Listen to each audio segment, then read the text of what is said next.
Hello and welcome back to another episode of Calcio Corner, your weekly dive into all things Serie A. Thank you guys so much for all the love on the first episode. I'm really glad you enjoyed it, and I'm happy you seem to especially have liked the layout and the content of the show. We got a lot of really good positive feedback on the weekly topic. Last week, obviously, we addressed the potential X factors for all teams to do well for the final stretch of this Serie A season. And yeah, we got a lot of positive comments where people were telling us how much they like the layout and everything. So we're really glad that this idea is stuck and resonates with you guys. This week, we'll be ranking who the most watchable and unwatchable teams were in the league this season, purely based on entertainment value only. So stick around for the second part of the show because it's going to be a blast. There's definitely some teams you don't expect to be where they are, I think, especially considering where they are in the table. So definitely stick around. We got some surprises and some fun coming up in the second half of the show. But before getting into this week's action with the game week recap, I wanted to say I hope you guys enjoy this episode. And if you do, there's a couple of things you can do. Drop us a 5-star rating and maybe a comment so you can tell us what you liked and what you disliked. And don't forget to follow the podcast and click on the notification bell so you always know when the next episode drops. These things are all things you can do on Spotify. And we have also opened a YouTube channel, which you can find searching Calcio Corner, all things Serie A, or just Calcio Corner podcast on YouTube. And we also opened a Twitter or X account, which you can follow at Calcio Corner Pod, where we'll post regular updates about the league. You can see a couple of the tweets that we sent out this weekend with some of the games that we were watching, some reactions here and there. And if that sounds interesting to you, drop a follow on both of those platforms too, so you can keep well updated with the podcast just outside of Spotify. But all right, that's enough yapping for now. Just like last time, let's get into the first part of the episode, the game week recap. So this game week started with a very interesting couple of games, the first one of which was Venezia versus Milan. Conceição made a very interesting decision this week with Jovic getting injured at the very last minute. It was a very last minute update. It looked like he was going to start, but Conceição was forced to choose between the other two strikers he has at his disposal, Santiago Gimenez and Tammy Abraham. In the end, he decided to go with Tammy first of all, which was, in my opinion, a good decision to start him above Gimenez, who isn't really known for his pressing. He did a lot of that at Feyenoord. Obviously, he was mostly the focal point of that team. They've always been a very high-paced team when he was there, especially because they used to be managed by Arne Slot, who is well known for that type of football. But Gimenez himself is not the most, active at closing down and everything, whereas Tammy, it's debated how much skill he has on the ball, how much finishing prowess he has. One thing you can't knock about his game is definitely the amount of pressing that he does. And this ability to press that the whole Milan team really has was showcased straight away at the start of the game. It was some of the pressing that Tammy did, which was the key factor that created the first goal, because he forced one of the Venezia defenders to make a wrong pass, which was then intercepted, and it led to Pulisic, his opener. But having said this and having made this very smart decision, and it looked like it was going to be a very, kind of more dominant performance from Milan, because you rarely see them, especially in the last couple of games since Conceição has taken over, you rarely see them press a team that high up. And it seemed like that was going to be the game plan, especially with Tammy, as we've mentioned, starting above Jovic due to his injury. But after pressing for all of essentially what was 5 minutes, Milan reverted back to sitting back and letting Venezia have all of the ball, which is also what they did against Inter. It's also what they did against Udinese, which it seems like more of a valid game plan when you're playing it against bigger teams like an Inter, which they beat 3-0, of course. And it just feels like it shouldn't be the type of football that a team with Milan's quality of players tries to play against a team like Venezia, who's, fighting for the against relegation and everything. It just didn't seem to me like the game plan that they should have gone for. But after reverting back for it, it wasn't an incredible performance by Milan. They never seemed to want to, take the reins of this game and start to dominate it. And that showed. It wasn't a great performance, I would say, at all for Milan. At least the one thing you can say with this new 5 at the back system that they're trying, or well, I guess it's a 3 at the back system at times, is that they didn't give up any good chances.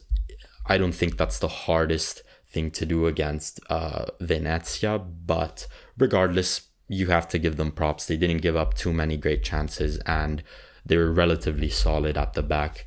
They did score a second goal. It was very Route 1, very, long ball from a very quickly taken free kick. And Jimenez did well when he came on at, taking that ball down and finishing it comfortably. But regardless, not a great performance by Milan. It really didn't inspire, especially after last week's loss against Atalanta, even though the win against Inter was in between there. But regardless, they'll take the 3 points. They're trying to stay in this hunt for European football, even though it seems to be that the teams above them keep on winning games too. So it might prove a little hard for them to get back in it, but if they can continue to, fight out these wins, they might do it. So we do have a lot of praise to give to Yeboah, the Venezia striker. He was the most dangerous player on there by far. It didn't look like anybody else really wanted to try and create any danger realistically in Venezia's team. Zerbin had a couple of instances here and there, but John Yeboah was definitely the most attacking threat. And we commented this. If you go and follow our Twitter, it was one of the posts that got the most kind of impressions and interactions so far. So thank you for the support on that. But yeah, John Yeboah, he completed the most dribbles in this game. He had 6 of them, and doing that against some of Milan's players and the quality they have is very impressive. And he also created 3 chances. So he was definitely the most worrying player. And it wouldn't shock me with some of the performances he's had this season. Of course, he's been a little bit inconsistent, especially considering it's his first season in Serie A football. But it wouldn't surprise me if a couple of teams looked at him, especially now that he's starting to nail down a starter spot maybe a little bit more, hopefully on the back of this. He looked great. The second game of this match week was Como hosting Genoa. This wasn't the most entertaining game, if I'm being completely honest. It was another one of Como's typical performances. It has to be said that Genoa did have a few good chances, especially towards the beginning of the game in the first half. Lior Casa had a very early miss from 2 meters out, which was really painful for Genoa, it has to be said, as they know that against a team of Como's standard, they're not going to get that type of chance very often. And skying it from 2 meters out was definitely not a encouraging sign to see from the beginning of this game. And after the miss, Como really made sure to assert this pressure on Genoa. They really put themselves back in the driver's seat of this game. They were controlling it. And despite not being able to score in the first half, they really sort of made sure that Genoa felt the pressure, and they were really pushing them back into their own box a lot of the time. But despite this, as Como always kind of seems to do, despite asserting all of this pressure and controlling the possession for the majority of the time, they still managed to only find the opener via a fast break, which seems to be kind of a staple of their game so far. They also scored one last week with Diao running through. And they really punished Genoa for their misses. Genoa had another chance towards the end of the first half where the ball was taken around their keeper and the post was hit from a very tight angle. It would have been a really fantastic goal if the player had managed to squeeze it through there. It was Anahor who did it, so it was an unfortunate one. But again, Como punished Genoa on the fast break, even without Diao, who sadly got injured and is going to be out for the rest of the season, which definitely is sad for Como, who, regardless, they've secured the fact that they're not going to be dropping back into Serie B next season, even though that wasn't really in question anymore in the last couple of weeks. They did secure it, and yeah, it's going to be he's going to be a sorely missed player for Como in this last part of the season. He was playing really well, on great form. But regardless, even without his pace and the poise that he has on the fast break, they were still able to hit Genoa on it. Cutrone, who was one of the players that started, who came in this week, who didn't start last week, was moving really well off the ball to create a ton of space, and he set up Strefezza quite well for the winner. Strefezza, obviously a little bit of one of the older guys. He is 28 in this team, which is really young. He still had a bunch of pace to get to the ball and finish it well. And as we said, Como secured their place in next year's Serie A mathematically, which you just love to see. This is a team that it would have been a real shame had they not managed to stay up, considering the style of play they have, the quality and caliber of some of their players. And it's going to be great to have them another season. It's going to be interesting to see as well who else they bring in this summer.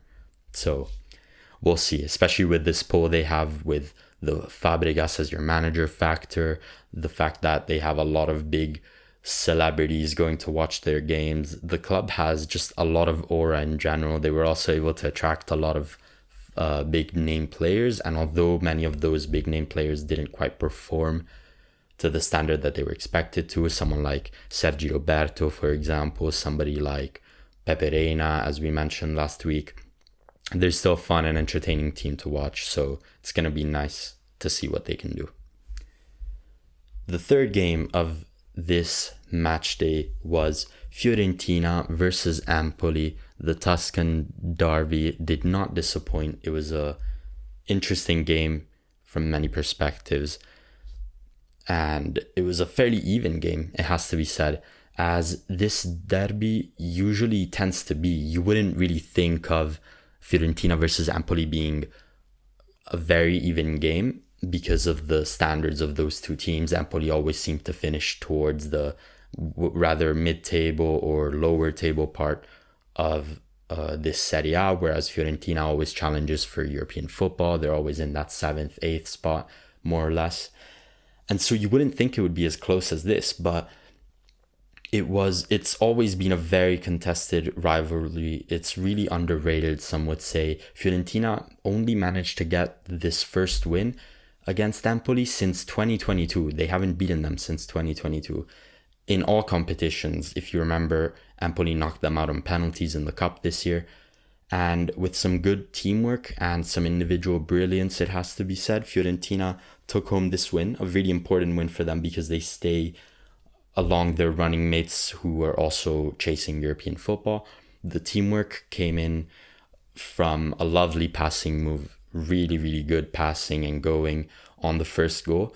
And the defensive shift they put in to only allow Empoli one clear chance in the form of Fazzini's consolation goal, which was really nice to see. Fiorentina have not been known for their defensive consistency this year. They have fullbacks who always tend, or wingbacks rather, that always tend to push forward, and so that leaves gaps sometimes in their defense. This was also very clear to see in the Conference League in some of those games this season, but it was nice to see a better defensive performance. Obviously against this Empoli side, it's not quite as impressive as if they were to do it against some bigger team, but regardless, in a derby setting, it is nice to see. And Fazzini scoring another goal, he's looking a little bit more consistent now with this spot that he has starting to be a little bit more nailed in the team, which is nice.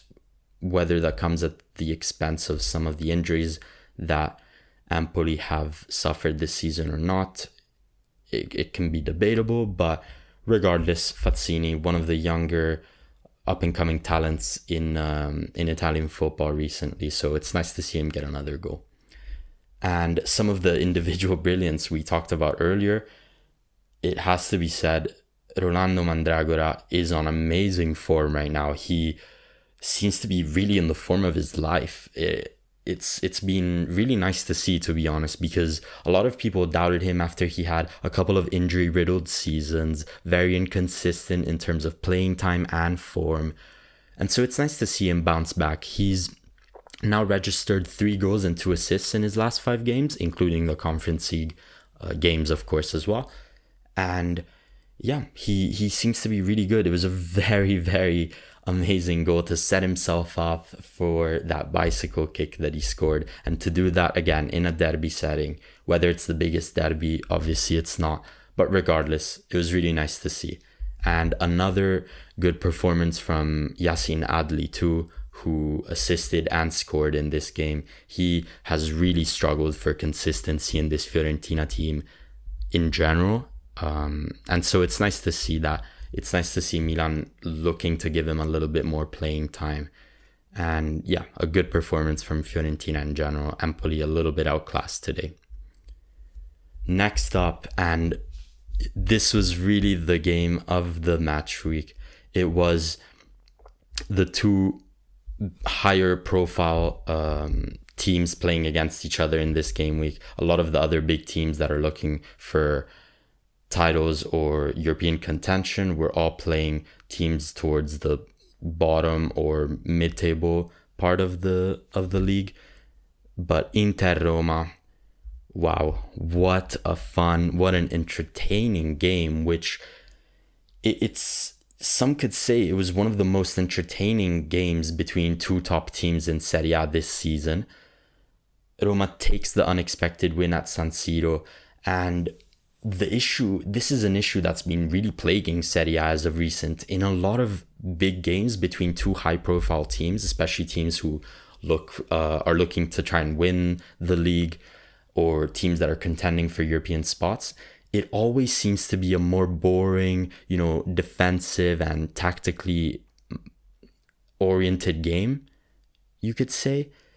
And that leads to such little XG being created in these games, such little good chances. And when a game can come down to just 1 or 2 episodes like that to really separate 2 teams that are perhaps fighting each other in the table, it's really quite boring, and it really doesn't shake this reputation that Serie A has created for itself for being a defensive league. So it was really nice to see this game creating around 3 XG in total. Super fun.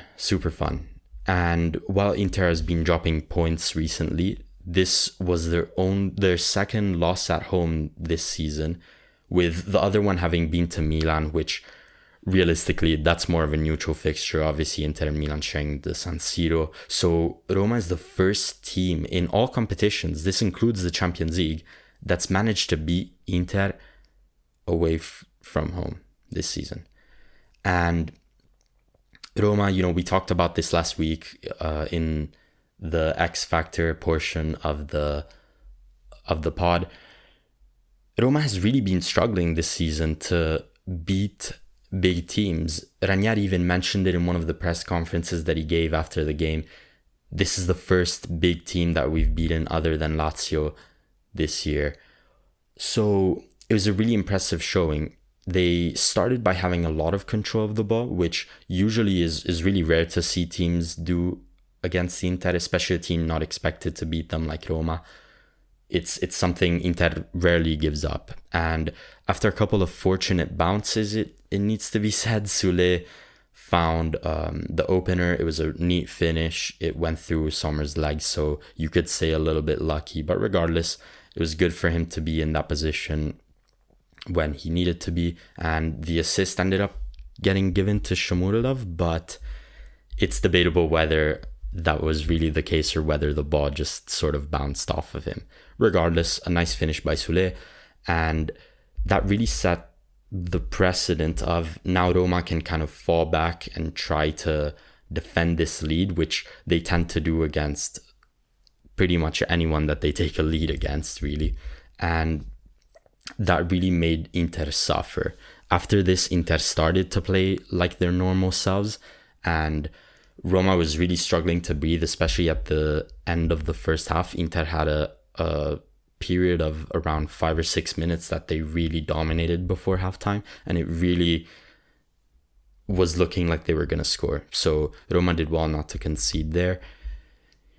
And despite retaining the majority of possession, Inter never really looked dangerous in the second half as well, with the biggest threats to Roma's backline coming off the ball rather than on the ball, as there were a couple of dubious duels in the penalty area that Inter felt should have been penalties. The bigger one of these highlights being a duel that happened between Bisek, who was up, I think after a corner it must have been, and or maybe a free kick, and Ndika was dueling with him in the box.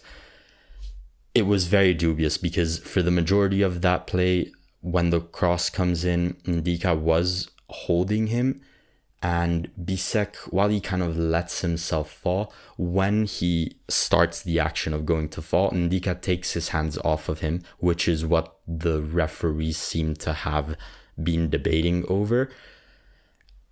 And it was very dubious. There were a couple of other duels that Ndika was involved in with Dumfries, who was really powerful down the right-hand side, and most of those got given as offensive fouls, and a couple of those got given as just play on, nothing happened.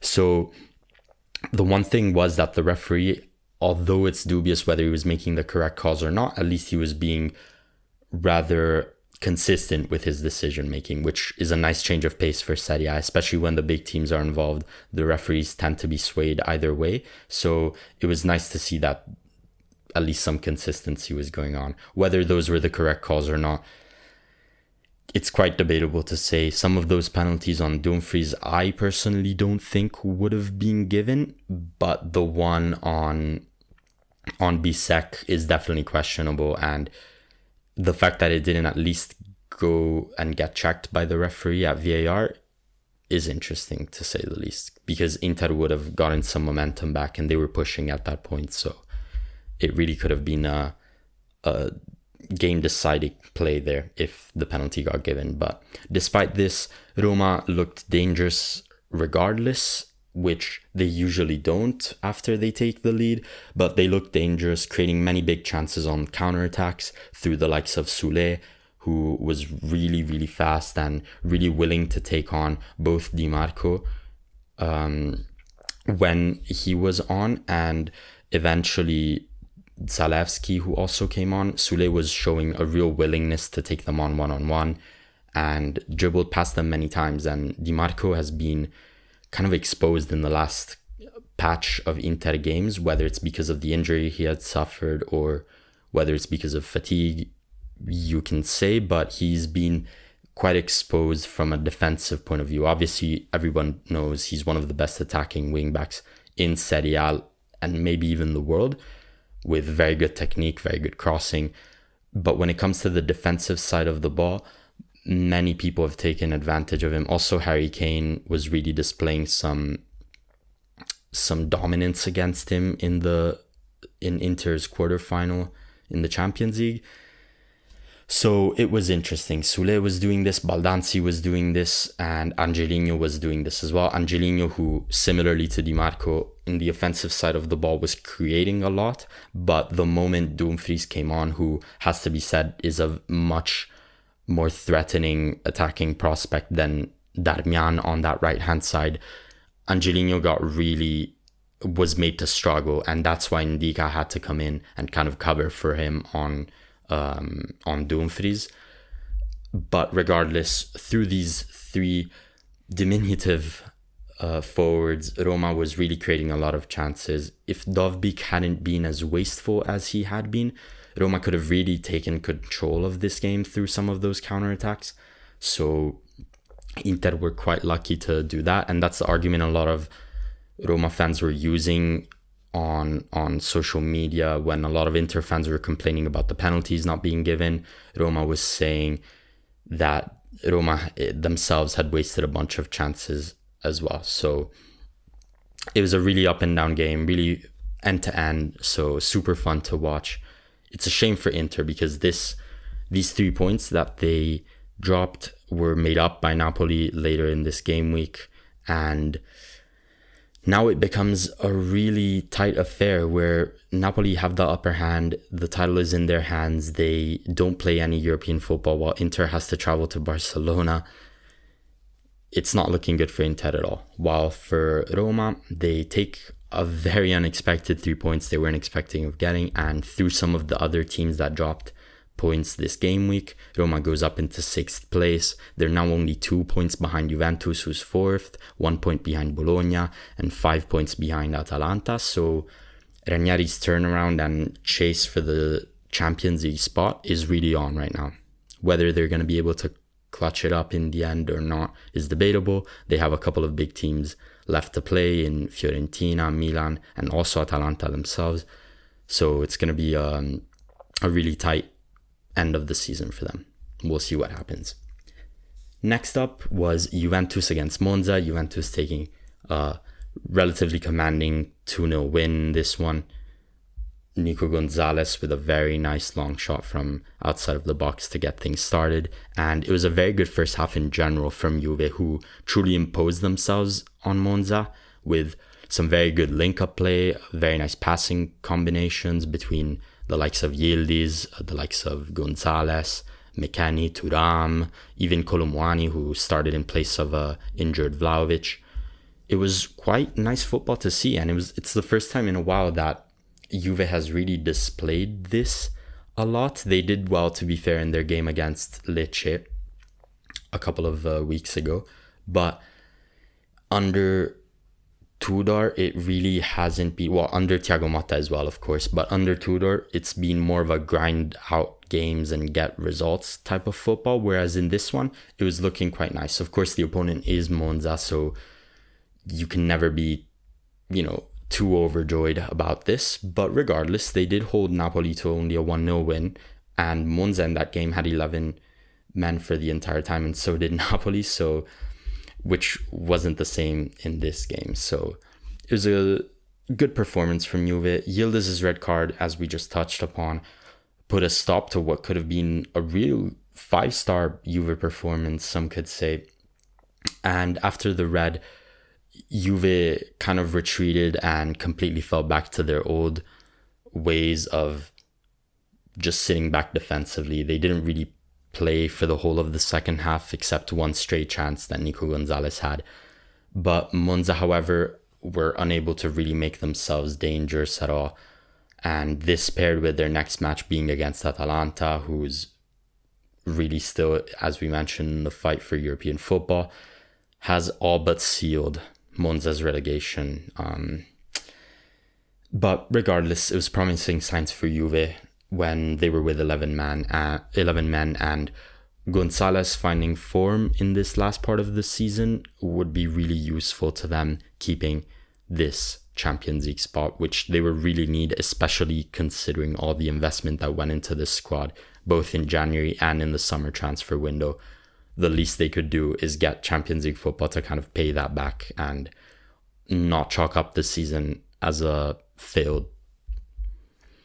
Next up, we had Atalanta versus Lecce, and this game, to me at least, was truly about more than the football being played on the pitch itself. It was a very emotional affair in Bergamo, where Lecce was essentially forced to play after having appealed for a rescheduling of the game due to last Friday's passing of Graziano Fiorita, who was one of the club's physiotherapists.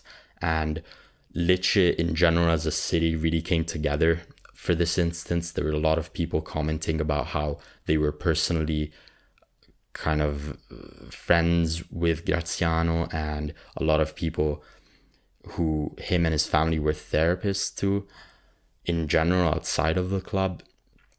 And it was truly an insensitive approach by Serie A, who refused to reschedule this fixture. And this really highlights a problem that I feel the league has always really had in terms of their approach to these situations. They always tend to favor the bigger teams when it comes to things like this, and they're way more likely to reschedule. They're way more likely to reschedule a fixture if it's a big team that has been impacted by something like this. And Lecce shared the sentiment I have, and they played the game with white jerseys, without any badge, without any sponsors on it, and that were pertaining to the club. And they had a phrase written on there protesting the league's lack of moral values, which was essentially they were saying, you guys don't have any moral values, so we're not going to show our colors or our badge because we don't want to be affiliated with this, is essentially the message that they were trying to portray. And I thought it was great. It was great to show some that they're not going to have this. It was a really disrespectful thing Serie A did. And as much as it makes things easier in terms of keeping track of the calendar, keeping track of the games and everything, yeah, Serie A has to fix this problem, especially when it comes to the smaller teams.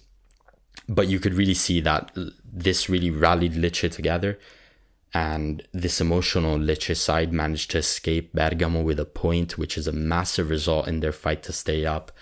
After 2 penalties that were converted in this game, they split the points even, and there were some great performances from the Lecce backline, who didn't allow room for the likes of Pasalic, CDK, who came on later, and Maldini, and also Samardzic, who came on later. They didn't allow for any of them to really create anything. Lookman looked really dangerous for the majority of the game, as did Retaghi.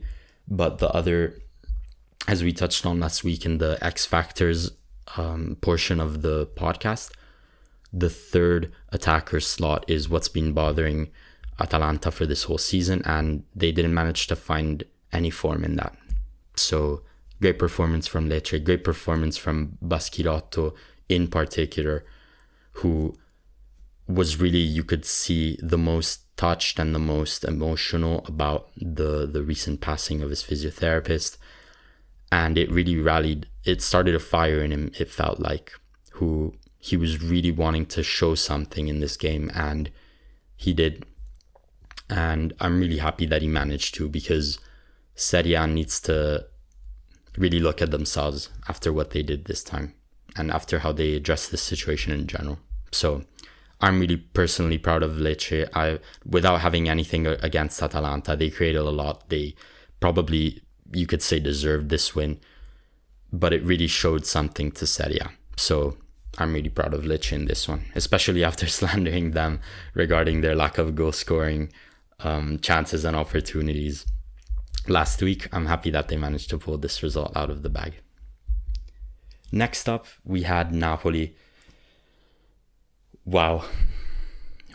It's really insane to see what McTominay is doing this season. Napoli went to this game knowing that they could take the 3-point lead over Inter, because their game was played later in the day than Inter's was, and they didn't disappoint whatsoever. It was a relatively commanding performance, you could say, for an Antonio Conte side who normally don't look to dominate games, and they look to just sit back and kind of be defensively solid. But this time they were more controlling of the game. It's kind of like they knew that this game's and their league's future depended on this game. So they really shut Torino down. They didn't let them have a look at goal, really, other than in the 11th minute where Che Adams skied the second ball off of a corner from a really close range. But regardless, that chance was really hard. As much as it shows up as a high XG opportunity, if you went to see it, it was a really tough ball to get to. Adams really couldn't have done much better with that one. It could have been a little more composed, I suppose, but regardless, it was a tough one. But other than that, Torino never really had any threatening chances to Napoli. But the real praise for Napoli here has to go to McTominay and Zambanguissa, who, as the two mezzale in Conte's system, the midfielders that go and push further up to kind of play off of Lukaku and off of the wingers to create chances for goal scoring. In this Conte system, they have been a beauty to watch this season, and they have to be given so much credit, as they really give this side so much on both ends on the pitch. Both players really up and down. You could call them mezzale as much as you could call them box-to-box midfielders realistically, because of how much they do on the defensive side of the ball as well. Of course, against Torino, it's easier to do that because they don't have many attackers pushing up on you at all times. But regardless, they've done this so much this season, and it was really such an impressive performance at both ends of the pitch. McTominay this season has really kind of reminded me of an old school Frank Lampard. That might sound a little bit crazy to say because of how dominant and how good of a player Frank Lampard was in his prime, but this is kind of who he reminds me of. He's, that midfielder who's playing in the 8 role, making those late runs into the box and giving his side another threat on top of Lukaku, who realistically, when a player like Lukaku turns up in your box, you at least have to have one man-to-man defender on him at all times. And if not two, because of how big he is, how much dominance he brings to that side of the ball. So Lukaku drawing that sort of gravity from the defenders really opens up the space for Zambanguissa and for McTominay to run into and be free in the box. And that's how he kind of really reminds me of Frank Lampard this season. And while you can knock that all you want, the goal scoring record that he has this season, scoring his 10th and 11th goals this campaign, especially as a newcomer to a league, it's been incredibly impressive, and a great performance overall from Napoli, who are looking the potential title winners. I touched on this last week, but between Inter's schedule, Napoli's form, and their upcoming schedule, it wouldn't shock me if Napoli took this league title and made it 4. But again, we'll see what happens. Inter need to kind of pick their stuff up if they're going to prevent Napoli from doing this. Next up was Udinese against Bologna as the first game that was played on Monday. And in what was a very good Udinese performance, especially considering they're still missing both Thauvin and Lorenzo Luca, Bologna loses out on 2 important points after not being able to create much, as Udinese's defense and their midfield had some very good performances. The likes of Keenan Davis and Martin Pajero created quite a lot of chances for Udinese, even though not many of them were truly dangerous. They had a lot of low XG shots, and in the end, they only ended up having 0.45 XG on the night. But on the other side of things, Bologna truly struggled to make anything happen. Their only big chance came in the form of an Orsolini diving header, which was extremely hard to get to. It really wasn't, as much as it shows up as a higher XG or big chance. If you look at the statistics of this game, it truly didn't feel like that, watching it in real time at least.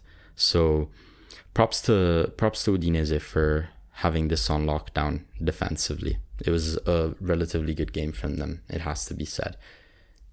And while obviously they never looked like scoring and everything, to have this consistency on the defensive side of the ball, especially against such a good offensive team in Bologna, was really great to see.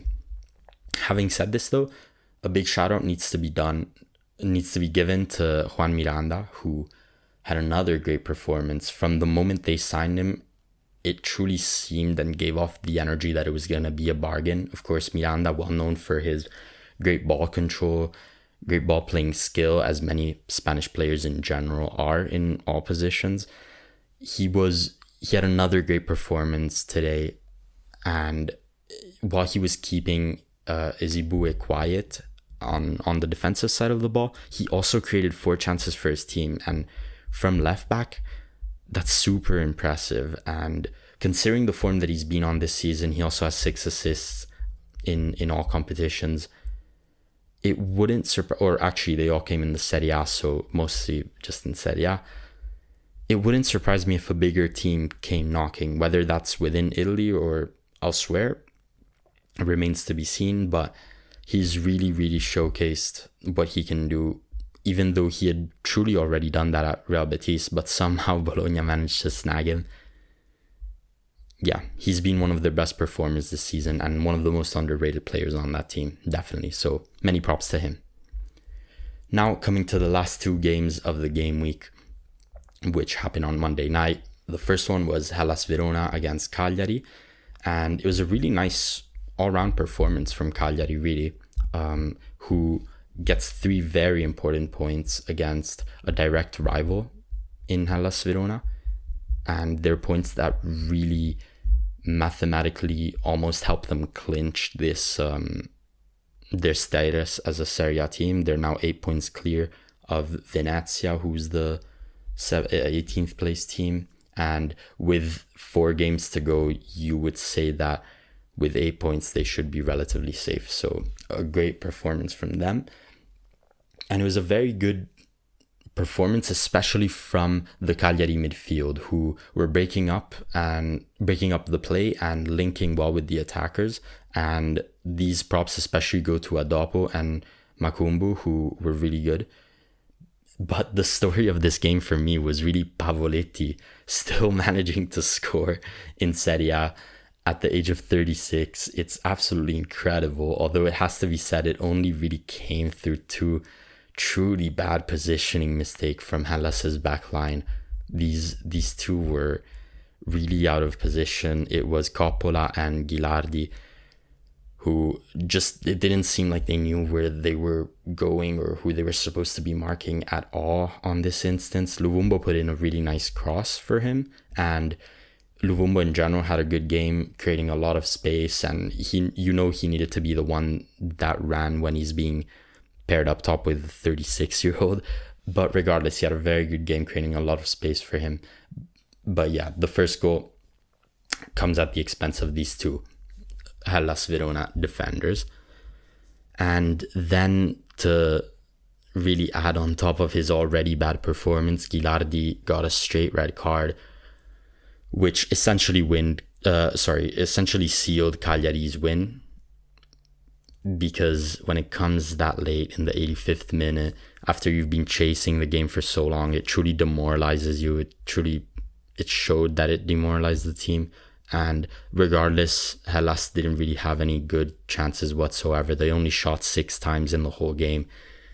And Cagliari put the game to bed with that counterattack from Gaetano and De Jola. So good performance from Cagliari away from home.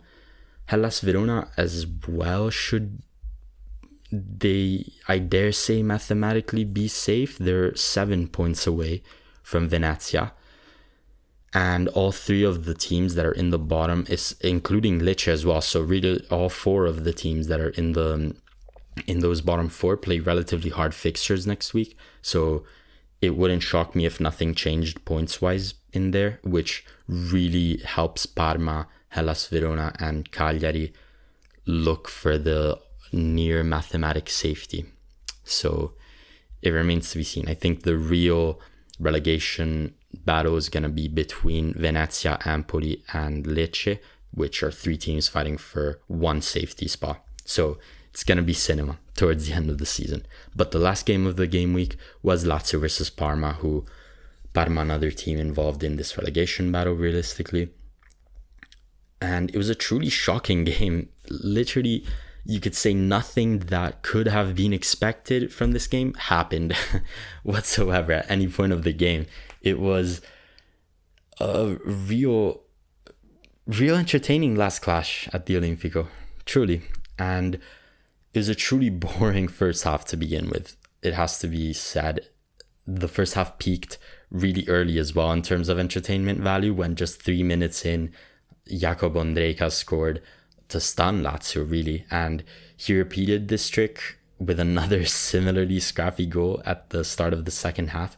It was 2 Well, realistically, none of the goals in this game were particularly great. The first three, especially, quite scrappy, coming off of rebounds, but Ondrejka's performance really has to be touched upon, because he's a player that went a little bit under the radar when Parma bought him in the January transfer window from Royal Antwerp.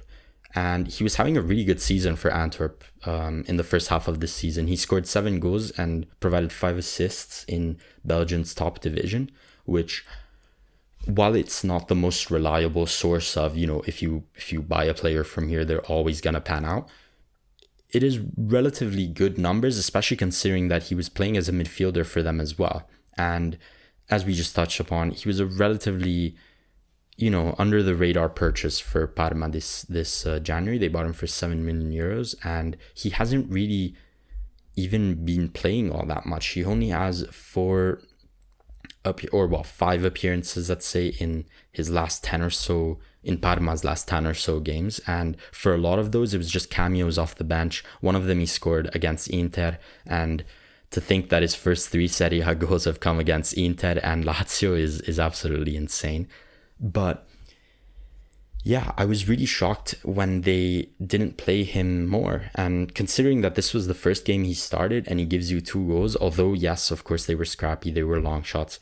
Regardless, it's something to look at for Parma. He could be a real good midfielder in the future. And it's a shame that they kind of have a lot of good midfielders already. They have Bernabe, they have Som, and of course Dennis Mann and everything.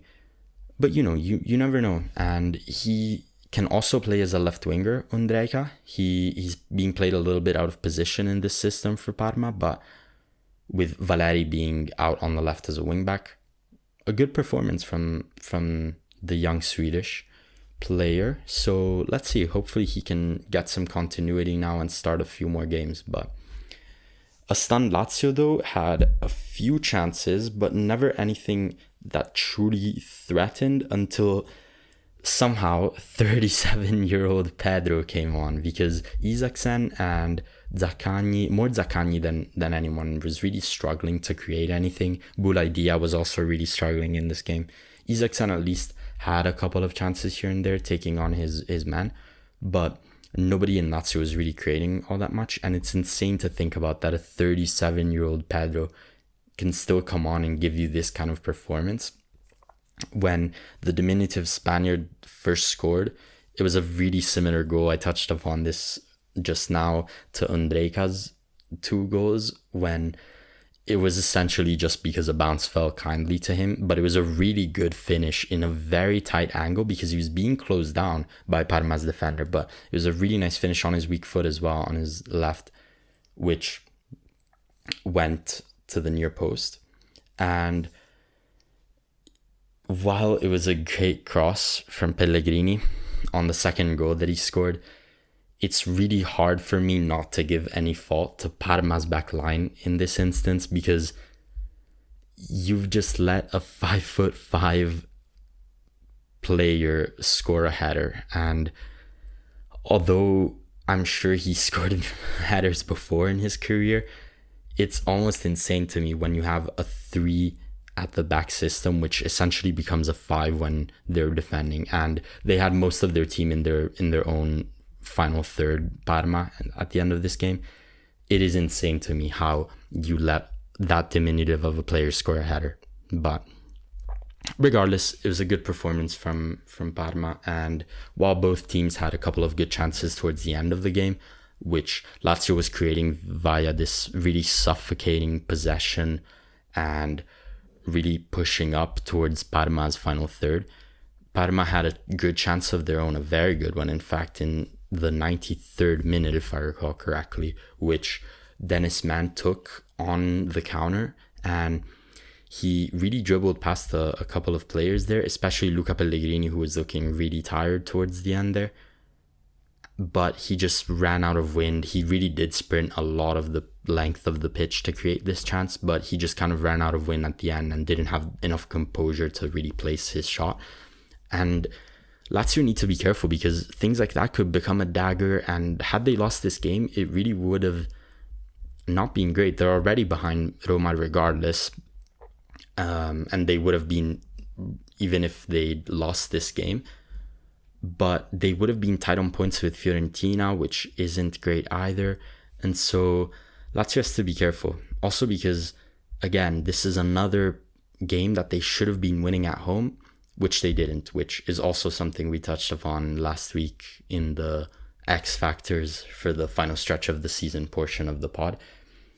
That now makes it one win in their last 10 home games, which, considering who some of those games were against, not great for Lazio. And they're really kind of losing form at the wrong part of the season, especially considering that Fiorentina's picking it up.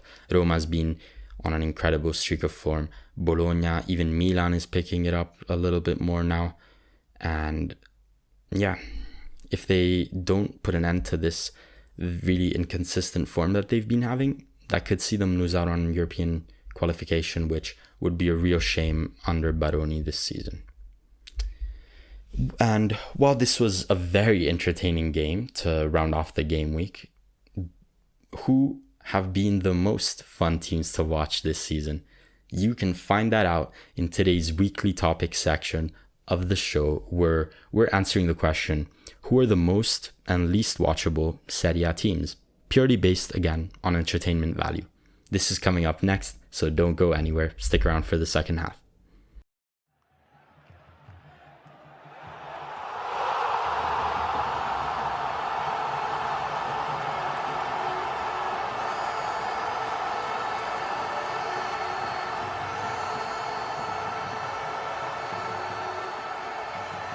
It's time to see who the most and least watchable Serie A teams were this season. So as we touched upon last week in the first episode of the show, the weekly topic, which is the second part of each episode after we recap what went on in the game week, is always going to be slightly different. Each week, we're either going to go through each Serie A team and say something for them in each category. So for example, how it was last week where we went through every team's X factor and we went through the teams in alphabetical order. The other type of weekly topic that we're going to address are tier lists. So how it's going to work is we're going to start at the bottom of the tier list, where the bottom is always going to be the worst, and work our way to the top. These tier lists are essentially going to show us who the best and the worst teams are within a relative topic.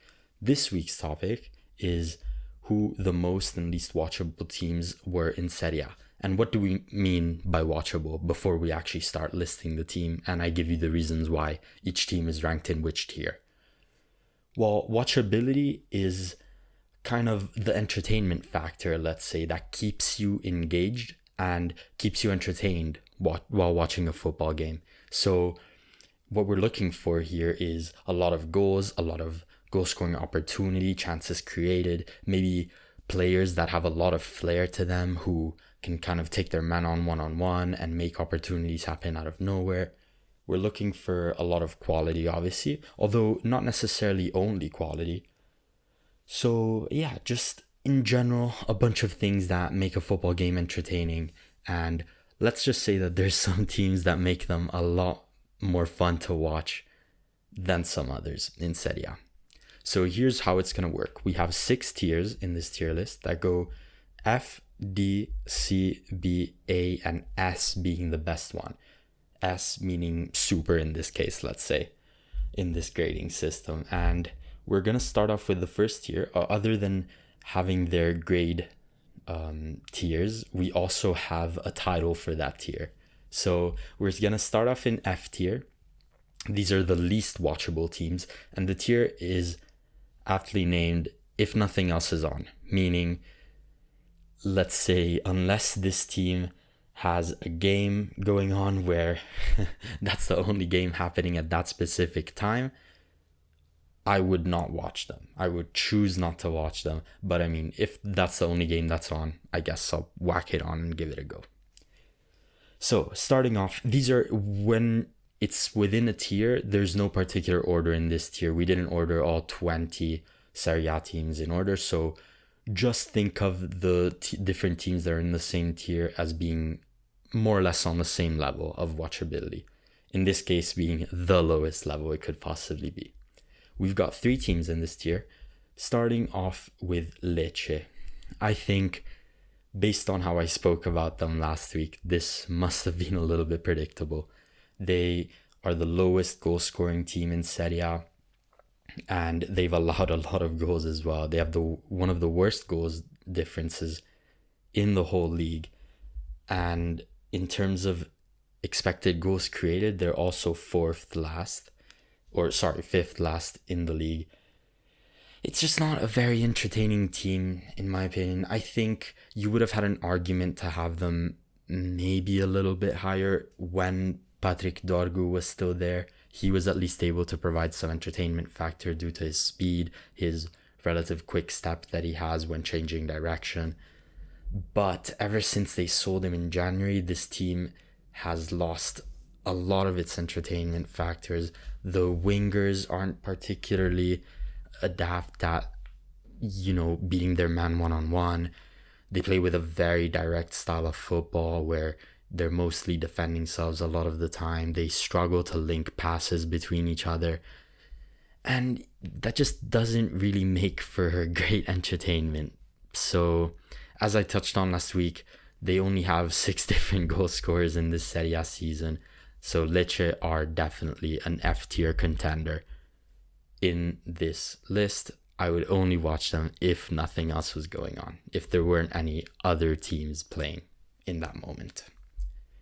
The next team that we have in F tier might surprise you a little bit because they are very much higher in the league table than Lecce, but it's actually Torino who, wow, it's been a struggle to watch them over the last couple of years. As we touched on last episode again, under Juric, they were already a really, really boring team to watch. They always kind of sat back, and as far as they had this, very good defensive record going for them, they had nothing else much going for them, because even though they had this very good defensive record going forward, it was very boring football to watch. It was always, the most boring score lines. There's a lot of 0-0s, a lot of 1-1s, and when you're scoring barely more than a goal a game and also conceding barely more than a goal a game, it makes it really hard to watch because they just try to kill games as much as possible. And this season, when Vanoli came in, there was a part of me that hoped that would be at least gone and that they would try to revert to maybe a little bit of a more exciting brand of football, which never ended up being the case. And this season has very much gone like the last 3 under Juric has. And of course, that's in part to losing Zapata, who is their main goal scoring threat and would have definitely made this season more exciting. But I think if it weren't for Casadei and Elmas, who came in during the January transfer window, this would have been a more clear F than it already is. They're already in the bottom tier, so they couldn't have gotten any worse, I suppose. But yeah, it definitely got a little bit better in January. So I was debating putting them in the tier above, but to me, it is still an F. And if nothing else is on, which feels strange to say about a team that's currently sitting 10th in the table. The issue is they're nowhere near 9th, so they don't have that kind of quality to get up there. But they also concede so little goals, score so little goals. It's just not a fun watch at all. And as much as I'm happy to be able to praise Milinkovic-Savic or Coco, for example, or Adam Messina for the great defensive prowess that they do have, it doesn't make for the most entertaining of watches. So Torino, definitely the highest standing team in the league table to fall this low. That's going to be for sure. The last team in the F tier that we have, it's very predictable once again. It unfortunately has to be Monza. You could argue because of the amount of goals that they concede that there is a kind of entertainment factor when watching Monza, because yes, they're never going to be able to win the game chances are, but at least they get a lot of goals scored against them, and so that's a little bit entertaining. But I don't think that makes too much of a difference, and we kind of calculated this list based off the entertainment factor that that team provides, not the one that other teams provide while playing against them. So that's the reason why they're in this lowest tier. And to me, another thing that I kind of based this tier list off of was also how many individually talented players does this team have? How many players do make me want to watch them on a weekly basis? And if I have to be honest, on Monza, there's almost nobody there that makes me really... If for example, Samuel Vignato was to play a lot more regularly, that could be a name, for example. But other than him and maybe Dani Mota on the odd occasion, there's really not many players that excite me in this Monza team. Castrovilli is somebody that sometimes can give you a decent performance. Maybe Bianco every once in a while, just to monitor the youth that Italy has coming through. But it's really been a tough watch this season, whether it was under Nesta or Bocchetti. It's just a drastic fall off from what Palladino provided entertainment-wise in the last 2 seasons that he was Monza manager. So unfortunately, they're the last team that has to unfortunately live with being in the F tier, if nothing else is on. But now we're going to move on to the D tier. This is slightly better, so they're not the 3 worst in the league to watch, but this tier is called Tough Watch. The name speaks for itself. It's not always fun to watch these teams. They have a little bit of a spark of something that makes it more entertaining than watching Lecce, Torino, and Monza, but still not great whatsoever. And the first team that we have in here is gonna be Empoli. Empoli have the second worst expected goals for in the league with only 29.5, and they're also the third worst goal scoring team, tied with Venezia on only 27 goals in 34 games, which is definitely not fun. And it doesn't sound like they should be in this tier. Maybe it sounds like more they're on par with Lecce, for example. But the difference between these two, at least for me, is that Empoli have a bunch of players that make me excited to watch them.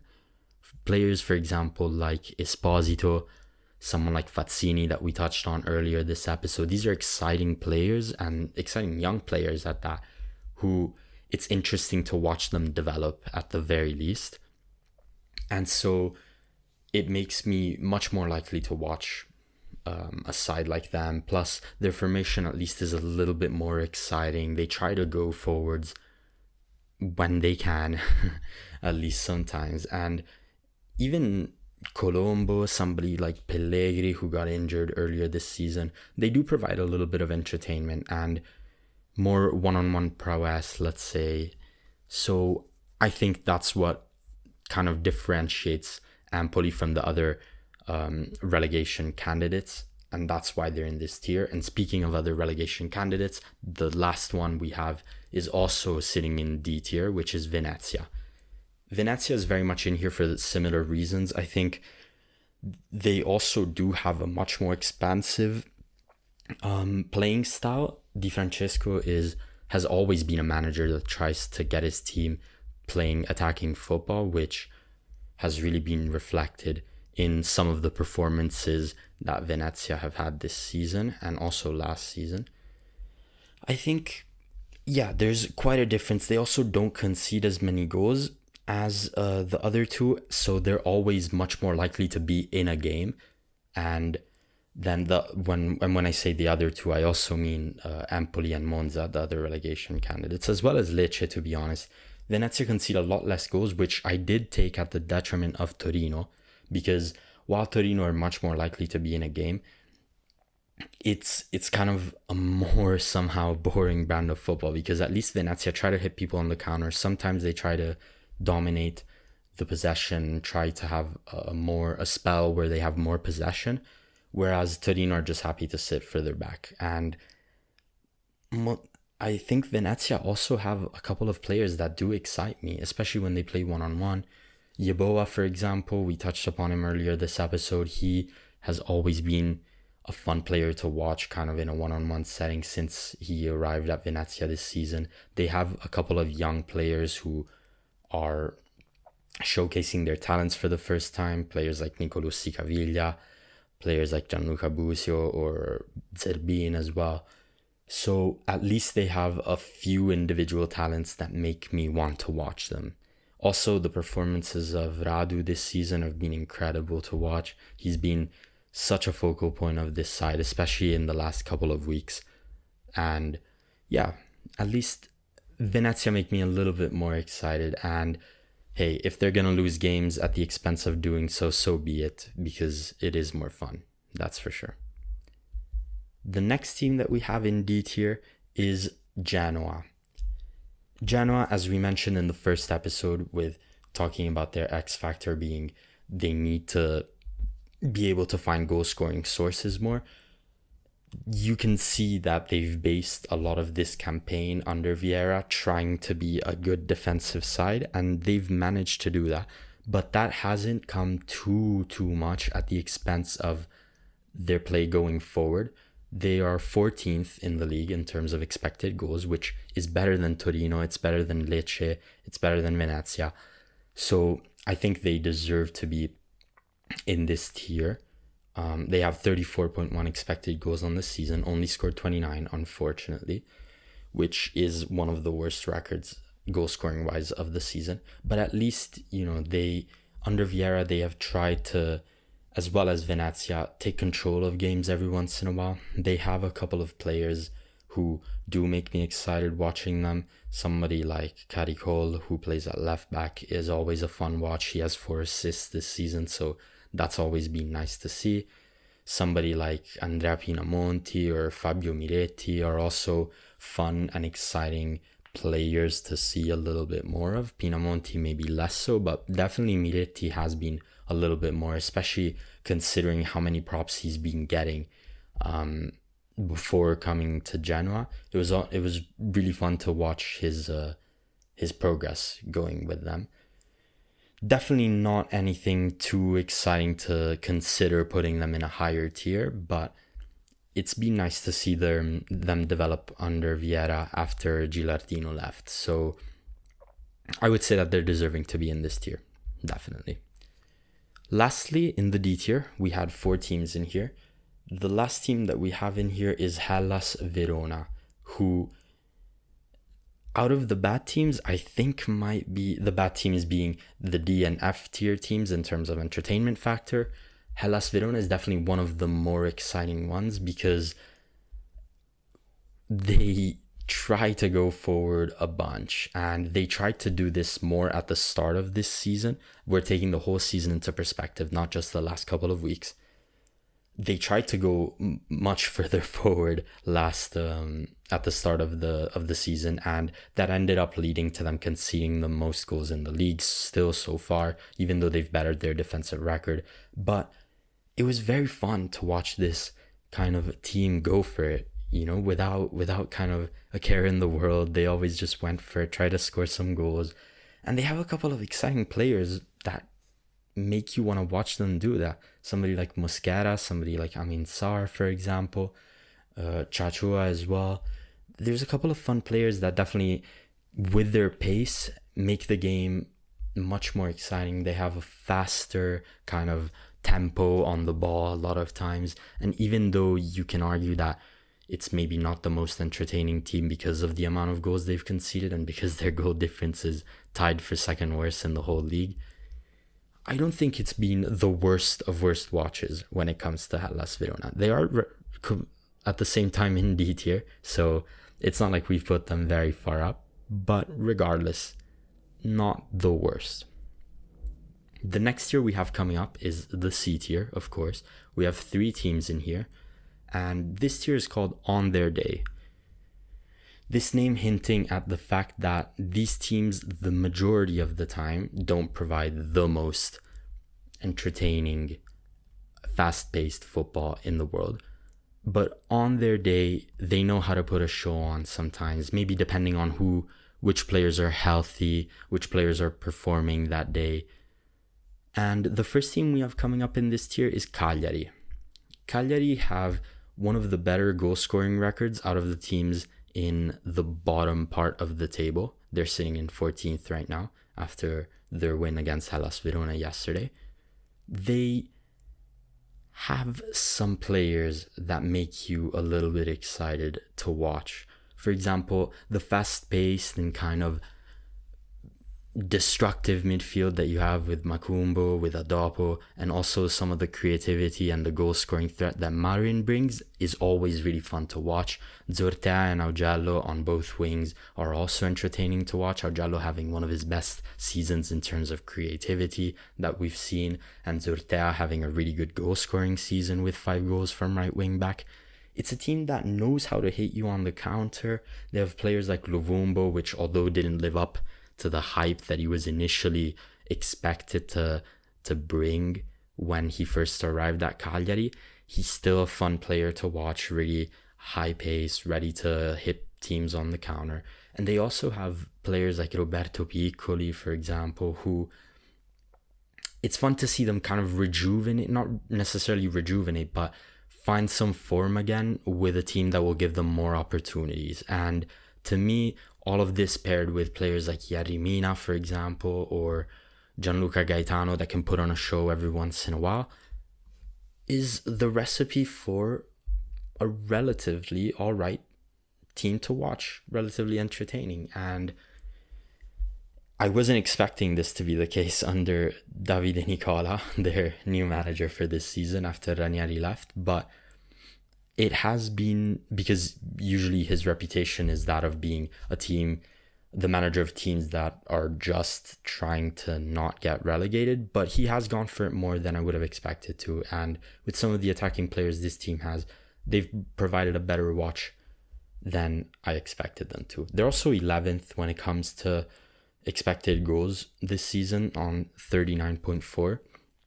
And considering where they sit in the league table right now in 14th, considering they have they're 3 spots higher in terms of expected goals, that's a good sign for me. And I'm happy with having them in C tier. The next team in this C tier is going to be Parma, who is definitely in this same mold of Cagliari, where they try to mostly maintain this defensive solidity, but they also have players that are exciting to watch individually more than anything. Players like Valeri, who we touched upon last episode, and then we talked about his skills that have improved going forward and creating chances for his teammates. That's always been exciting to watch all throughout this season, even when they changed formation from the 4-2-3-1 that they were trying to stick with earlier in the season. They have players like Johan Bonni, who's always a relatively fun player to watch. His hold-up play is really fun, and the way that he manages to link to his teammates is really nice. Watching Del Prato, watching Suzuki, and their defensive performances is fun. Del Prato is also a threat from set pieces, which is nice to be able to have. And I have to say that especially under Kivu, when he took over, this Parma team has been a lot more fun and entertaining to watch. You can expect some more goals, definitely. Although I do rate what Pecchia was doing beforehand. Fabio Pecchia was trying to continue to integrate the kind of football that he was playing in Serie B 2 seasons ago into the start of this season. Unfortunately, didn't manage to do so as well as he would have liked to, but it still provided an entertaining watch. And it's unfortunate that somebody like Dennis Mann, for example, didn't translate as well to Serie A as he was performing in Serie B, because him alongside Bernabé and a couple of the other players like Som and Valerio or Bonni could have provided even more entertaining watch. But it's been fun watching them try to avoid relegation. It's not confirmed yet, so let's not jinx them. But definitely one of the more unexpected fun packages to watch in the league this season. Next up in the C tier, the last team that we have in here is going to be Udinese, who, to be honest, their watchability really depends on the health that they have from Luca and Tavan. Most of the season, those two have been healthy and it already provided a fun watch. But even better has been ever since Solé has come in the January transfer window from Salzburg. He's been such a fun player to watch evolve. He's really dominant when it comes to defending, started all 15 of his matches, and it was just a crazy get from Udinese in January. It wasn't a player that I was expecting they'd be able to pull, and it's just so nice when Tavan and Luca link up.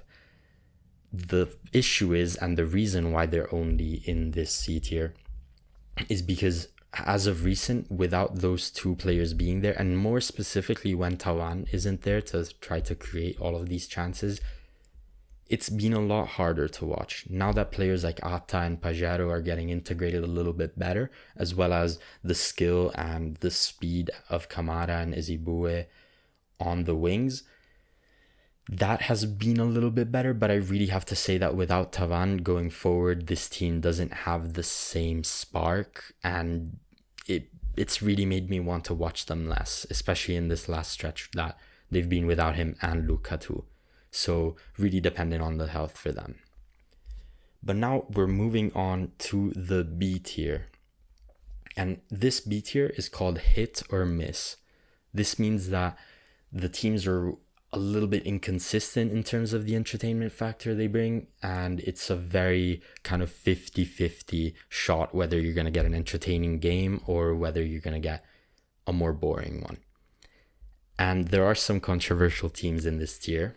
You'll have noticed that there's only one team left that's currently sitting in the bottom half of the league that has not been mentioned, and that team is the first team to be in this B tier, and it's Como. I think this can be expected. They are sitting in 11th after all, so they're very close, and they're only 1 point behind Torino, so they're very close to being in the top half of this Serie A league table.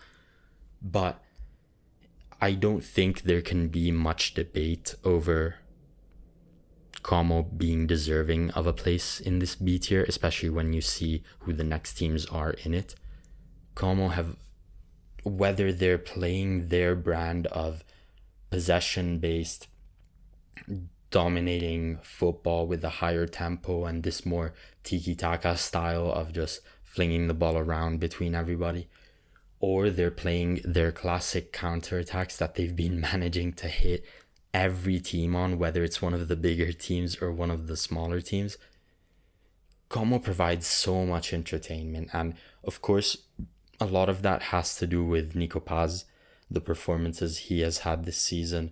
I think a bunch of it can be attributed as well to Ikone and to Strefezza in this last stretch of games, but I think the biggest contributor to this sort of thing, as much as a lot of people will think it's Nico Paz, because to be fair, the skill that he has to the ball, the vision he has, the dribbling, I think a lot of those traits also reflect in Assane Diao, and ever since he's arrived, the impact that he's had just cannot be understated. And I think he was the player that I had the most fun watching at Como this season. Unfortunately, he has picked up that injury, and so he won't be able to play anymore.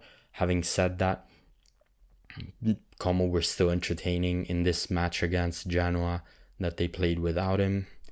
But I think the addition of Assane Diao in this second part of the season has definitely bumped Como up to a B tier team in terms of entertainment rather than a C tier, because without his goals it could have arguably dropped Como to the C tier. But regardless, very fun style of football, especially from a promoted team. It's fun to have Fabregas as their manager, all of these celebrities coming to their games. There's just this aura about Como that really makes me excited to watch them. And if they retain some of the players that they have on the team right now, obviously Nico Paz being the main candidate to not be retained, it's gonna continue to be an exciting watch, and especially if some of these players progress and get a little bit better next season, it's definitely gonna become a better watch even more.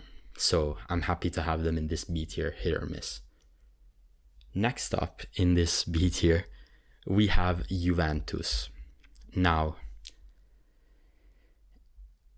you have to take into account both of the managers that they've had this season. And as much as under Igor Tudor, it's gotten a little bit better in these last few games, Juve playing a little bit more expansive football, going for it.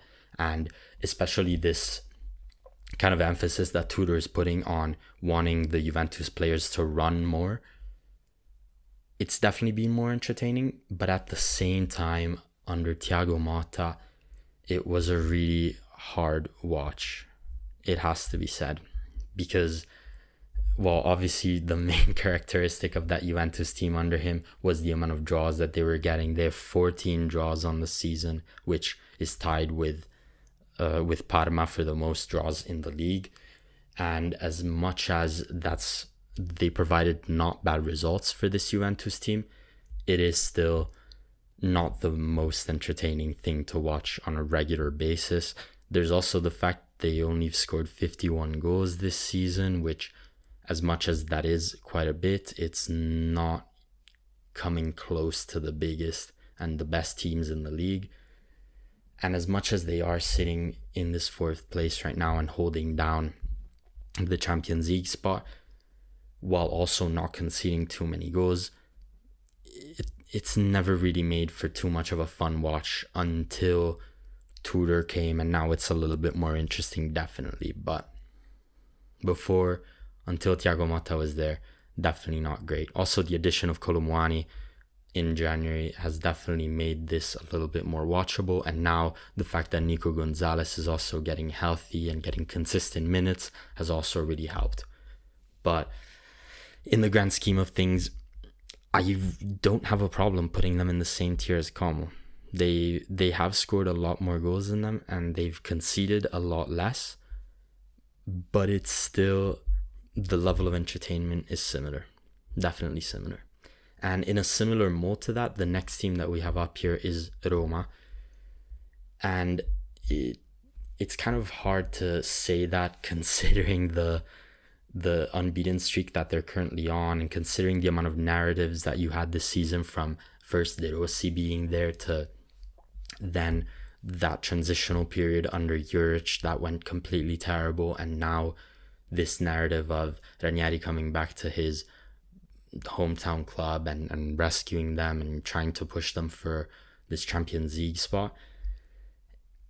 While that's all been going on and that's all fun and obviously nice, it has still been not the most entertaining football from Roma, especially after Dybala went down with his injury.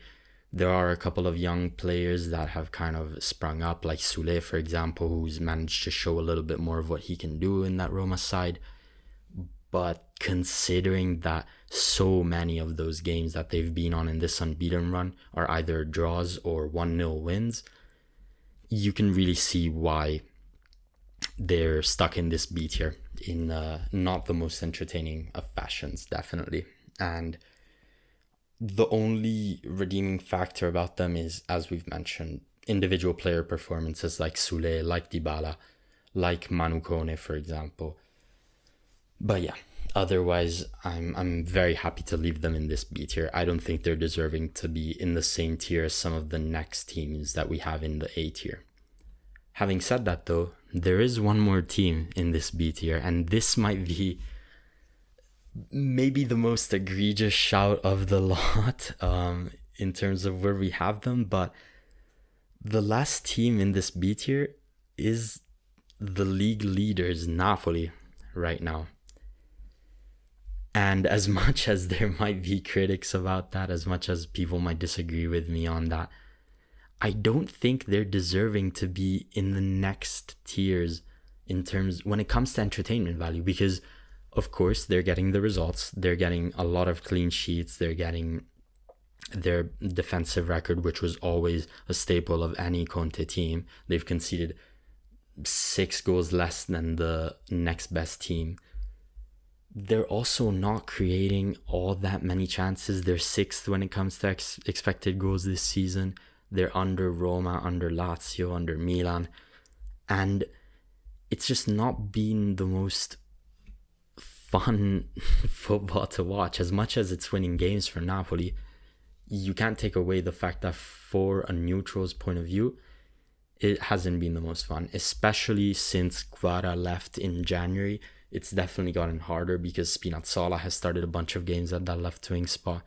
David Neres and Raspadori, as much as they are a little bit more exciting players to watch, they don't bring anywhere near the same entertainment value as Kvara did.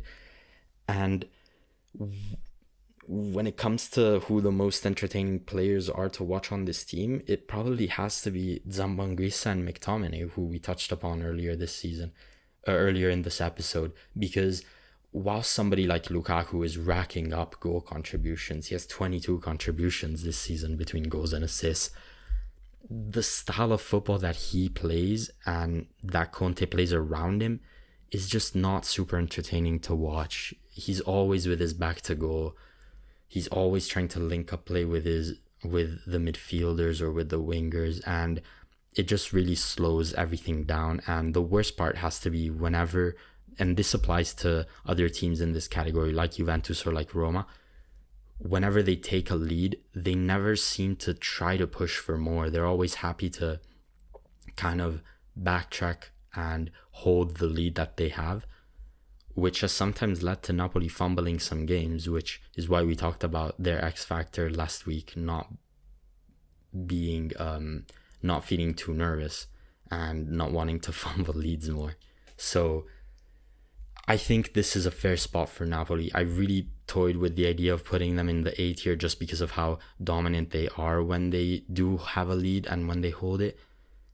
But realistically, I have more fun watching these other 3 teams that are coming up next and the further 3 that are in the S tier. So I just couldn't bring myself to put them up.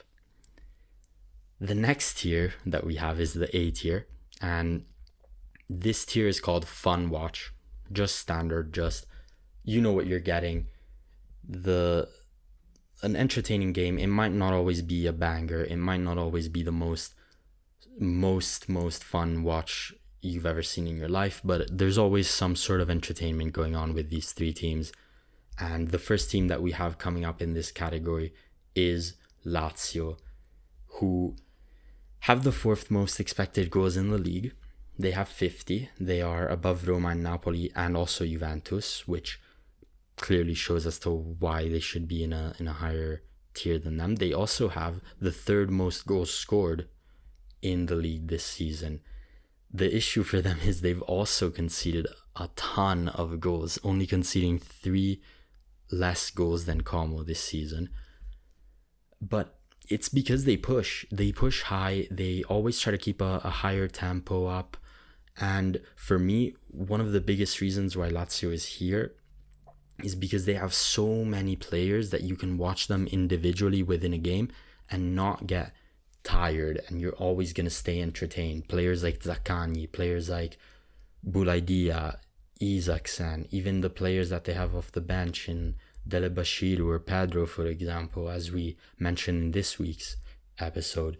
Somebody like Rovella, somebody like Guendouzi, they're 2 kind of running pit bulls in the midfield who try to break up play all the time, and watching them foul and run around a lot and play with this high tempo style all the time is fun, and it's really hard to deny it. Also, now that he's been injured, Nuno Tavares has been replaced flawlessly by Pellegrini, who's putting assist numbers up similar to his even, and it's just an entertaining team this season. Baroni has done an incredible job keeping this team fun, keeping them ticking, scoring a lot of goals, and yeah, it's been fun to watch them. Even in the Europa League, they were a lot of fun to watch. Even their tie against Bodo Glimt was one of the most fun watches there has been this season, and even though they lost on penalties undeservedly, it was still very entertaining football. So they're deserving of being in this tier. The reason they're not in the S tier, in my opinion, which I definitely flirted with the idea of putting them there, is there is a bit of a gap in general quality between Lazio and those top three teams. And to me, at least, there's nothing more fun to watch than a team executing their game plan and doing so with such a flawless quality that those other three teams have. And you could use that as a knock on me for putting Napoli down there, because you could argue they execute their game plan almost every game and they do so relatively flawlessly. But I think the way Napoli does it is too extreme for me to consider them putting them higher. That's what I'll say. The next team that we have in A tier out of the three is going to be Milan, which is a bit of a bold shout, especially considering where they are in the table right now and the fact that they maybe haven't scored as many goals as somebody like a Lazio. But Milan has just been a fun watch in general this season, just because of being able to analyze and see how their different managers approached styles of football, how their players would adapt to them, and also because of the additions that they brought in the January transfer window in Santiago Jimenez, and also the other Jimenez, who, while he wasn't an acquisition from anyone, he did kind of break into the team around that time. João Felix people thought he was going to provide a lot more of an entertainment value, but he hasn't, unfortunately. But regardless, I think even before Fonseca was sacked, Milan was always a relatively interesting team to watch because of also their lack of identity. It might not be a great thing for them, but the fact that they didn't know what they were doing, you never knew really what you could expect from a Milan performance, and it just made them really amusing to watch. Also, they have some of the best individual players in the Serie A, players like Reindeers, players like Theo Hernandez, Christian Pulisic, and Rafa Leao always are going to provide a show. Whether all of those are players that you'd want on your team all the time, not necessarily, but because they have some of those issues with their character, it does make for a fun watch for the neutral. Definitely it does. Maybe it might be a little bit more of a frustrating one for Milan fans themselves, but especially when you have Theo Hernandez getting sent off for whatever reason, or Leao refusing to get back on defense, it makes for an entertaining watch for the neutral. Definitely, and especially considering some of the squad turnover they've had this season, new players coming in, it's been a fun season for me to watch Milan, which really was not the case despite them performing better under Pioli, except for the 21-22 season where they obviously won the league. But other than that, I think Milan have been fun, and it's definitely going to continue to be fun. It was also entertaining to watch them beat Inter and not lose to them essentially this season. The Supercoppa final was one of the better games that this season offered, despite it not being in Serie A. So yeah, I think Milan are very deserving of this spot. The last team that we have in A tier, the more I look at it, the more I feel they should have been in B tier, but it is Fiorentina. They don't provide as much entertainment as Milan and Lazio, in my opinion. They have scored a lot of goals, and Palladino, ever since he managed to get this side clicking and the individual players have started understanding his system better, it's definitely become more entertaining, because it was for sure a slower start to the season in terms of that kind of fun watchability.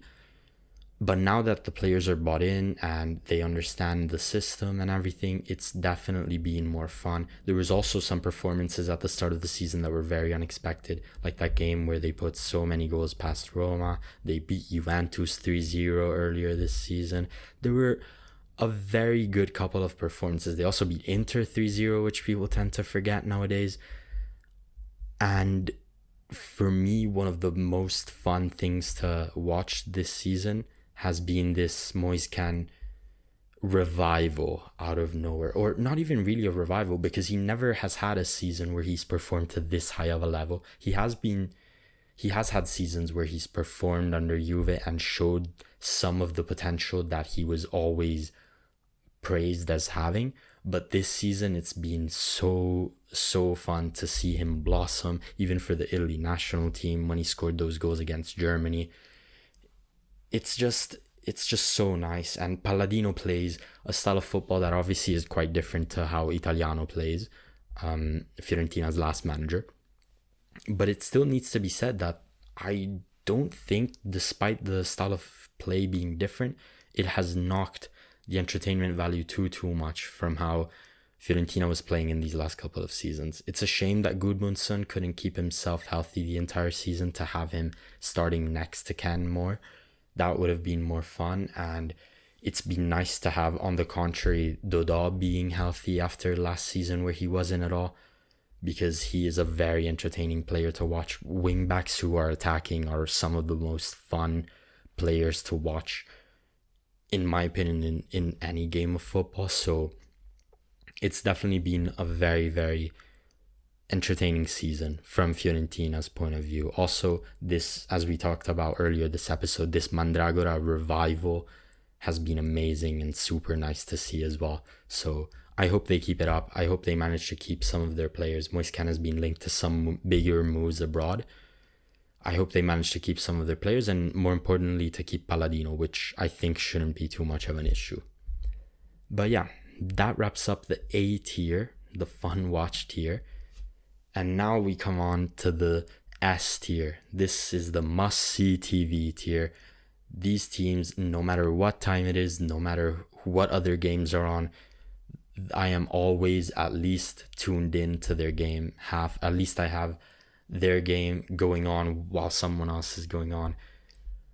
It definitely is must-see TV all the time with these three teams, and you can tell who's missing because they haven't been mentioned yet. But the first team in here, and I think with these three, it is relatively easier to rank them in terms of watchability. And in third, so I guess we can have a podium sort of.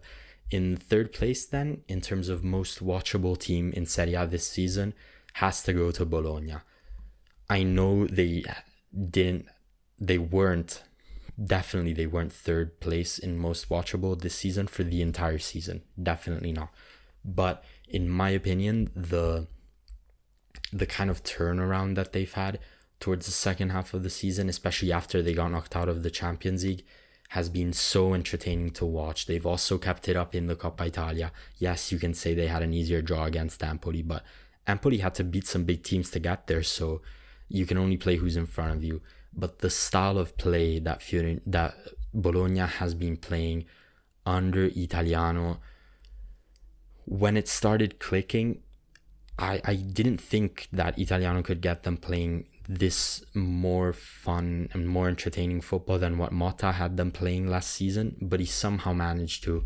And the thing is, while a lot of the players that Bologna has, especially after the clear out that they had this summer and also this January, selling players like Posh, Calafiori, Xerxes, you would have, and also with Lewis Ferguson getting injured for so long, you would have been excused to think that the watchability of this team would have gone drastically down.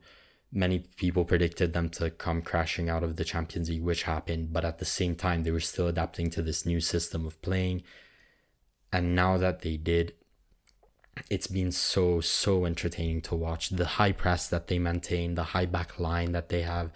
And to me, the craziest thing and the thing that makes it the most entertaining of all to watch is they're doing this with players, and they're right now fifth, 1 point behind Juventus, going for Champions League again after making all of those big sales, with players that, other than realistically Orsolini and probably Freuler, who's been a staple in Serie A in the last couple of years, none of the other people in this team are players that before these last couple of seasons people would have thought, oh, this guy is definitely going to be one of the better players in the league this season. This guy's not a guy that can help the team push for Serie A, for Champions League qualifications. And the fact that he's pulling these performances out of what have been thus far mediocre players is so so entertaining to see. Players like Odegaard, for example, who was stuck behind Lewis Ferguson last season, or when he was playing out further on the wings, placing him in the middle of the park. It's been so nice to watch because you can see his creativity, you can see his link-up play. Players like Dominguez or Cambiaghi who play on the wings, or even Dan Ndoye and Orsolini, they have two players in all of those attacking slots that can provide you with fun. So even when somebody like Orsolini, who's clearly the better player in his position, when he comes out and somebody like Cambiaghi comes in, for example, you never stop being entertained. And even up top, when you have Santiago Castro and even Thijs Dallinga, while Dallinga provides a very different entertainment factor to Castro, it is still fun to watch. And for me, one of the more entertaining players in this team has definitely been Juan Miranda, who we touched upon earlier. His creativity and his crossing is so nice to see. It's so polished, really, his technical ability. And yeah, players like Ndoye and Castro as well deserve a big shout, because with this high tempo play style that Italiano has them playing, they really, really suit it. And it's been one of the most fun watches. They provide a big problem for a lot of teams, even the bigger teams who struggle to manage them. They played the top three back to back recently, and they got 4 points out of it, which if you'd offered them at the start of the run, they would have snapped your hand off. So I'm super excited to see. I really hope Italiano stays there, because the project that he's building continues to seem more and more fun with each passing day. So hopefully they can stay. I know, again, it didn't start off like that at the start of the season, but the way it's finished cannot be ignored in this ranking. The next team, and what you could call in the second place of this watchability tier list, has to be Atalanta. Atalanta has always, under Gasperini, been known as this very rock play style type of team. They're never gonna give up any spaces. They're always gonna press you super high. They're always gonna go for goals, and they get a lot of them. In every single season that Gasperini has been in charge, they've always been one of the most high-scoring teams and high-pressing teams, definitely. This season, they have the second most goals in the league with 67 right now, only behind the first-place team in this watchability tier list. They have 59 XG in these first 34 games, which ranks second in the league as well. So, in my opinion, they were very clearly in second place of this watchability tier list. And even though in this last 1 or 2 months of the season they have massively slowed down in this productivity of goals, it cannot be ignored. The first part of the season, they were stuffing teams, putting 5 past teams regularly, and it's just always really been a fun watch. They beat Juventus 4-0 as well before they started this bad run of 4. They have 5-0 wins against Empoli and Hellas Verona. They also had some in the Champions League. They had a super fun match against Barcelona in the Champions League. It's just really hard to ignore how fun this Atalanta team has always really been. And on top of that, when you pair that with some of the individual quality that they have, both going forwards and as the wing backs, it just doesn't get much better than that, does it? Players like Retegui, like Lookman, when he's on his day, De Ketelaere can do it. Bellanova is so much fun to watch bombing down the right-hand side. Ruggeri is also a good player. Zappacosta provides an attacking threat despite being the age he is. And another kind of underrated part of watching them and having fun watching them is the role of a player like Ederson, who, in my opinion, has been one of the best players in Serie A this season with his link-up play, his long-range shooting, just his playmaking. It clicks so well. And when Atalanta are on their day, they can put 3 goals minimum past anyone in the league. And on top of that, to have Retegui having the goal-scoring season he has, being in the race for the top goal scorer in the whole league, it's just been so entertaining, especially because you wouldn't have thought after the season he had at Genoa he could have this sort of goal scoring output for Atalanta this season. But with 24 goals and even on top of that having 5 assists, it's just been so nice. It's the only takeaway you could have with Atalanta is that unfortunately Scamacca, who would have been a great addition to the watchability of this team, unfortunately he got injured early, and also the same thing with Scalvini, who hasn't been fit for the majority of the season. It would have really added to their watchability if those two had been available for the bigger part of the season. But other than that, I don't think there's a lot to be complaining about. The only thing is I wish they had more continuity with that third attacking midfielder slot, because none of the players that have been featured there, even before the January transfer window with somebody like Zaniolo, have managed to hit the ground running, whether it was Samardzic, Maldini, CDK, Pasalic, or even Zaniolo at the start of the season. Nobody has managed to keep on providing the entertainment factor like some of their old players used to. So hopefully they can fix that, and that could be a thing as well, a position as well that they could look to improve to try and have better performances in the league next season, regardless, under whoever their next manager is, if Gasperini leaves, that is. But I think that leaves us with the last team here. Obviously, as you know, they're the most dominant team in terms of watchability for me because of the quality of all of their players, the amount of goals they score, the amount of expected goals they kind of create, and chances that they create. In first place, it's obviously Inter, and although they've had this kind of fall off in the last month or so, where they've dropped a lot of points to teams that they shouldn't have been dropping points to, you can really understand why that's been happening, because they've been essentially playing 2 games a week on a Wednesday and on the weekend for the majority of the season, really. And it's underrated how big of an impact that has on a squad, especially even though their squad is relatively deep, and it's definitely one of the deepest in terms of talents in Serie A. It's really hard to keep up the kind of dominance and goal scoring prowess that they've had for an entire season when you're playing that many games. So I don't knock them too much for that. Of course, it takes a couple of hit points off, I guess, but it's still been such a fun Inter season regardless, especially the first part of the season. They were stuffing some teams. They were winning against big teams with ease.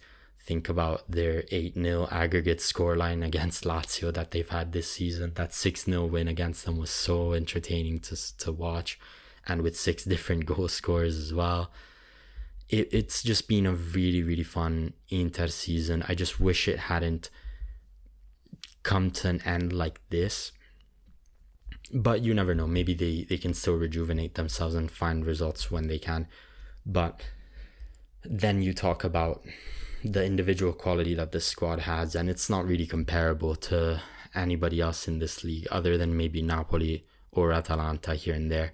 But players like Gianmarco, Barella, Çalhanoğlu, even the likes of Thuram and Lautaro, Frattesi, Dumfries, Bastoni, there's so many players, I could go on and on, who are just make a game worth watching just to watch them play. And yeah, the way Inzaghi, of course, I can't praise him more than I already have done, but the way he has this team playing is just so fun to watch. The overlapping center backs and the combinations of passing that they have with the corresponding midfielder and wing back are just so nice to watch. Thuram's amazing season has been fun. The only little knock that you could have on Inter is probably the fact that Lautaro hasn't performed to the expectations that he's usually set out to have.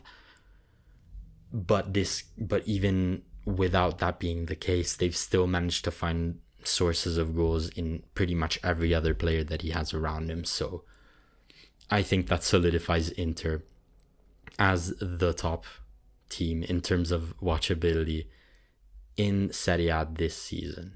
So having said that, that brings another Calcio Corner episode to a close. I really did hope that you have enjoyed this episode. And once again, if you did, there's a couple of things that you can do. Drop us the 5-star rating, comment what you liked or what you didn't like so that we can take on your feedback. Don't forget to follow and click the notifications bell on Spotify so that you always know when the next episode drops, and so your episodes can always be straight away downloaded into your saved gallery on Spotify. And then don't forget to follow the YouTube channel at Calcio Corner, all things Serie A, and the Twitter account at Calcio Corner Pod for more regular updates from us. Thank you so much for watching, and once again, we'll see you next week.